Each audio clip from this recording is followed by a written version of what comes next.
Bonjour à toutes et tous, bienvenue dans les coulisses du Grand Lyon. Mon invité du jour, Thomas Rudigos, bonjour. Bonjour. Vous êtes député de Lyon, rapporteur d'une mission parlementaire avec le socialiste Roger Vico sur la hausse des refus d'obtempérer et l'usage des armes à feu par les forces de l'ordre, par les policiers et les gendarmes. C'était une mission qui avait été lancée après, évidemment, l'affaire Naël. Vous avez réussi à vous entendre sur 23 propositions, mais pas sur la principale. Vous êtes défavorable à la réécriture de la fameuse loi Cazeneuve qui encadre l'usage des armes à feu par les policiers. Oui, alors on est d'accord sur 22, et c'est la 23e sur laquelle on n'est pas d'accord, qui est pas anodine, puisque c'est celle, effectivement, comme vous venez de le dire, qui serait de éventuellement retoucher la loi dite Cazeneuve. Vous ne voulez pas y toucher parce qu'il ne faut pas fâcher les gendarmes avant les européennes? Non, pas du tout. Absolument pas. C'est pas la raison. Il y a deux éléments qui m'ont fait vraiment, qui m'ont motivé à pas y toucher. Bon, Roger Vico, mon collègue socialiste, avec qui j'ai très très bien travaillé. On a fait vraiment une mission très très riche, très intense et en bonnes conditions, en bonne collaboration. Roger Vico, ces transformations, elles sont pas majeures, hein. Il rajoute deux adjectifs, manifeste et imminent. Ils sont pas anodins, mais qui sont pas non plus une transformation, contrairement à ce que demandait la France insoumise. Eux, c'est l'abrogation de la loi Cazeneuve et son article L435-1 du Code de la sécurité intérieure. Moi, ce qui s'est passé après toutes les auditions, on en a mené à peu près une cinquantaine, beaucoup de gendarmes, beaucoup de policiers, mais aussi des magistrats, des juristes, des avocats, des gens de la société civile, des universitaires, des représentants des droits de l'homme. C'est que, si vous voulez, cette loi, à l'époque, quand elle a été votée en 2017, elle a eu un débat très riche au Parlement sur l'écriture. Il n'y a pas d'écriture idéale. L'objectif, c'est vraiment de faire coordonner, de faire coïncider le cadre légal d'usage des armes des gendarmes, qui est très ancien. Ils ont déjà des dispositions légales qui leur permettent de faire usage de leurs armes à feu, dont ne bénéficiaient pas les policiers. Et depuis très longtemps, depuis des dizaines d'années, les policiers demandaient d'entrer aussi dans un cadre légal spécifique. Donc en 2017, François Hollande, Manuel Valls, Bernard Cazeneuve décident de les mettre en corrélation. Pour moi, c'est toujours aussi important. Ce n'est pas en changeant quelques adjectifs qu'on changera vraiment le sens de la loi. Et pour vous, il n'y a pas eu une hausse de l'usage des armes à feu par les policiers depuis cette loi? Il y a une hausse, c'est vrai, forte, dans l'année 2017. Alors certains disent, effectivement, ils font une corrélation. Nous, après toutes les auditions qu'on a menées, après la centaine d'heures d'auditions, et on est d'accord avec Roger Vico, c'est un point sur lequel on est complètement d'accord, on ne peut pas dire clairement qu'il y a une corrélation directe entre la loi et l'usage des armes. Peut-être que dans certains cas, il y en a une, mais on ne peut pas dire que c'est quelque chose de global, surtout si on s'inscrit dans la durée, parce que depuis 2017, cet usage des armes par les policiers et les gendarmes, surtout par les policiers, est en baisse, nettement. Et le chiffre de 2022, par exemple, d'usage des armes par les policiers, d'usage de faire feu, tout du moins, eh bien, il est le même chiffre qu'en 2016, soit avant la loi. Donc pour nous, il n'y a pas de corrélation directe. Par contre, ce qu'il faudrait pour vous, c'est une meilleure formation des policiers. En gros, ils ont eu les mêmes conditions d'usage des armes que les gendarmes. Il faudrait qu'ils aient les mêmes pratiques. Et notamment, c'est la culture opérationnelle du jalonnement de la gendarmerie. Alors il y a deux points, oui, effectivement, dans la formation. Il y a le jalonnement, c'est vraiment des techniques opératoires quand ils sont en train de créer un barrage, plutôt que d'être dans une relation à un moment donné, de vouloir à tout prix immobiliser le véhicule qui est en train de tenter de forcer le barrage. C'est dans un premier temps de laisser faire et de mettre en place tout un dispositif sur la durée pour pouvoir suivre le véhicule et l'interpeller plus loin dans de meilleures conditions. On parle aussi d'utiliser des nouvelles technologies qui sont en pleine progression, qu'on nous a présentées dans nos différentes visites. Alors, des aimants. Par un projectile aimanté, plutôt que d'utiliser une arme à feu, on tire quelque chose contre la voiture, un aimant avec une balise, et derrière, par le GPS, on peut retrouver le véhicule et interpeller dans de meilleures conditions le forcené ou le délinquant, voire le criminel. Il y a aussi des techniques qui vont bientôt arriver, qui sont de plus en plus étudiées par les constructeurs automobiles avec lesquels travaillent nos services de police et de gendarmerie. Immobiliser les véhicules. Ah, ça, il faut changer toutes les voitures. Alors ça sera effectivement dans le changement progressif. Il y a déjà quelques véhicules qui bénéficient de cette technologie, mais on n'a pas l'autorisation. Il faudrait là aussi faire une modification de la loi pour pouvoir le faire. Et aussi d'autres types de gadgets, entre guillemets, comme des herses télécommandés. Oui, également. Ça existe déjà, c'est développé. C'est développer aussi les caméras embarquées. On l'a vu, les caméras piétons. Et là, autant les gendarmes et les policiers, au départ, à l'origine des caméras piétons, ils étaient contre. Ils estimaient que c'était une façon de les fliquer, sans faire un mauvais jeu de mots.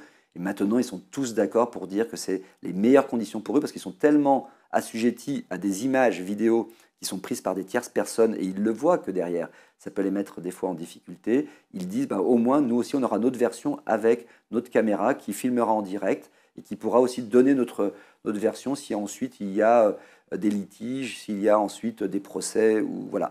Donc, et là, ce qu'il faut faire, c'est des caméras embarquées parce qu'on a eu un cas d'école à Marseille quand on a été rencontrer les policiers et les gendarmes de Marseille où une chasse, comme on dit, c'est-à-dire après un refus d'obtempérer, il y a une poursuite par les policiers de la BAC de Marseille. Ils avaient une caméra embarquée qui a permis de montrer, parce que derrière, malheureusement, la personne qui suivait, qui roulait à une allure folle en moto, s'est tuée, mais sans qu'il y ait eu aucune responsabilité des policiers. Et grâce à cette vidéo, ils ont pu montrer notamment à la famille, à la demande du directeur départemental de la police nationale, qui a demandé à la famille de venir voir la vidéo. Et la famille a été très responsable et a considéré effectivement qu'il n'y avait pas de responsabilité des gendarmes, des policiers, pardon. Donc il y a aussi cette volonté de développer et de mettre un coup de booster sur les caméras embarquées. Il y a aussi, toujours en matière de formation, l'idée que les policiers respectent leurs obligations réglementaires de tir. On sait qu'ils ne se forment pas assez aujourd'hui, donc vous voulez qu'ils puissent les respecter, les moyens pour qu'ils puissent les respecter, mais en contrepartie, les désarmer s'ils ne les respectent pas.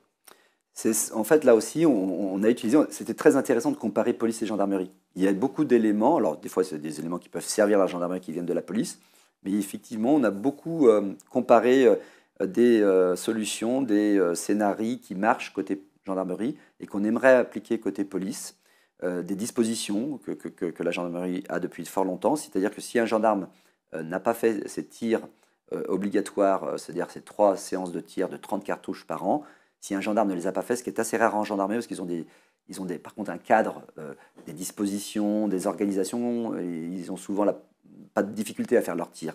Ils sont dans des casernes, très souvent, il y a des salles de tir, des centres de tir qui existent. Pour la police, c'est plus compliqué. Des fois, ils sont obligés de faire des distances assez longues, surtout en région parisienne. Donc, il y a beaucoup de policiers qui n'ont pas leurs 90 cartouches, leurs 3 séances de tir Et vous assumez qu'il faut les désarmer? Alors, ce qu'il faut déjà, c'est qu'ils les fassent, qu'on mette vraiment la pression. D'ailleurs, c'est l'ancien directeur général de la police nationale, M. Falcon, qui nous l'a dit lui-même, qu'il estimait que c'était un élément sur lequel il ne fallait pas transiger, et que lui estimait qu'il fallait mettre les moyens nécessaires pour que les policiers respectent cette obligation réglementaire. Donc il faut que la police nationale soit de plus stricte là-dessus, et que ceux qui ne le feraient pas, comme ça existe en gendarmerie, en côté gendarmerie, ils ont un certificat d'aptitude au tir. S'ils n'ont pas fait leur séance de tir, s'ils n'ont pas rempli leurs obligations réglementaires, et bien ce certificat, ils ne l'ont plus pendant un certain temps, pas définitivement. Et bien on souhaite également que les policiers qui n'auraient pas rempli leurs obligations de tir aient également leur certificat retiré pendant encore une durée à déterminer. Nous n'avons pas fixé la durée. Et tant qu'ils n'auront pas rempli leurs obligations, ils ne pourraient pas récupérer leur certificat. Et pendant ce temps-là, ils ne seraient plus effectivement autorisés à porter une arme sur eux. Alors, il y a plusieurs de vos recommandations qui concernent les magistrats. Notamment, vous souhaitez qu'ils soient formés aux contraintes, les sensibiliser aux réalités des missions des forces de l'ordre. Les magistrats sont fautifs pour vous, ils ne prennent pas assez en compte la réalité de ce que c'est que le travail de policier? C'est très variable. Par exemple, les magistrats du parquet, souvent, ont une pratique de travail régulier avec la police et la gendarmerie. C'est moins le cas, mais c'est normal, c'est un peu lié à leur fonctionnement, à leur responsabilité, à leur mission. Les magistrats du siège, eux, ont moins ce contact-là. Alors, ce qu'on veut, c'est que dès la période de l'École nationale de la magistrature, où il y a déjà des stages obligatoires en police, mais souvent ce sont des stages dans des services d'enquête. Là, on demande à ce que dans leurs stages, les magistrats les élèves magistrats aient l'obligation d'aller dans des services opérationnels sur le terrain, police-secours, pour qu'ils se rendent compte de ce qu'est la réalité des policiers. Parce que des fois, des magistrats nous ont dit qui avaient vécu ce genre d'expérience, qui avaient même fait des séances de tir, qui avaient même fait des simulations de tir, des mises en situation, et s'étaient rendus compte de la dangerosité auquel étaient confrontées nos forces de l'ordre, et la rapidité. En quelques millièmes de seconde, ils doivent prendre la décision ou pas de tirer, et c'est très difficile. C'est pour ça que très souvent, il peut y avoir effectivement un hiatus entre la réalité et ensuite le temps de l'enquête et ensuite le temps du jugement pour les policiers qui seraient effectivement mis en examen et ensuite jugés. Donc on souhaite qu'il y ait une meilleure connaissance des deux maisons.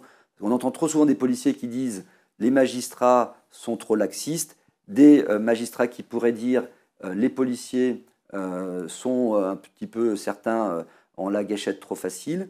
La réalité des choses est plus complexe. Dernier élément sur la formation, vous souhaitez que les policiers, la formation des policiers intègre des historiens, des sociologues, des professionnels du droit.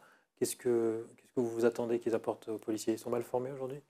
Non, au contraire, on a estimé avec Roger Vico que le niveau de formation était de très bonne qualité. Ce que moi je souhaitais plus particulièrement, c'est notamment pour les policiers adjoints qu'on augmente la durée de formation qui est trop courte selon moi, qui est de 4 mois, contre 1 an pour les gardiens de la paix. Je souhaite qu'on augmente cette durée de formation des gardiens de la paix.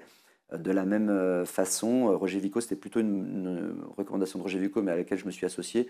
Il estime qu'il faut que la culture policière qui pouvait exister à une époque où il y avait une meilleure connaissance de la société dans laquelle on vivait, et que des fois des jeunes policiers fraîchement émolus de l'École nationale de police, eh bien, des fois, si un policier de Brest qui va être muté dans un quartier difficile du 9-3, il n'a pas assez connaissance de l'endroit où il va arriver, il n'a pas assez connaissance de la sociologie de ce quartier, et on souhaite qu'ils appréhendent mieux les environnements sociétaux dans lesquels ils vont évoluer.